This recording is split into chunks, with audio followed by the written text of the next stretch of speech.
আরে কয় না, মিছা কথা কয়, ধোকা দিয়ে আমার কাছ থেকে সই নিছস। Objection your honour. আপনি এদিকে আসুন।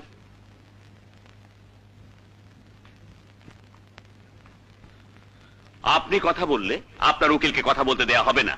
আমার উকিলের দরকার নাই, আপনি হুকুম দিলে আমি তারে জিগাই। জিগাই সে চুপ থাইকা কেন আদালতে সময় নষ্ট করতেছে। আমার হাতে সময় খুব কম হুজুর, হাসপাতালে আমার স্ত্রী মৃত্যুর সাথে লড়াই করতেছে। আমি এর বাপ কিনা সে কথা জিগামো না, আমার স্ত্রী তার মা কিনা তাও জিগামো না। কার বুকের দুধ খেয়ে সে মানুষ হইল, কার পিঠে চড়ে সে পাঠশালায় গেল, আমি কিছুই জিগামো না। কেমনে জিগাই? কোনদিন খোঁজ নিয়ে এসে দেখছে তারে শহরে রেখে লেখাপড়া করাইতে দুইটা মানুষ কতদিন না খায়া থাকছে? দুইটা মানুষ রাত দিন খাইটা একটা দুইটা করে টাকা কেমনে জমাইছে? তার পরীক্ষার ফিস দেওয়ার জন্য শরীরে রক্ত কেমনে বেচছে?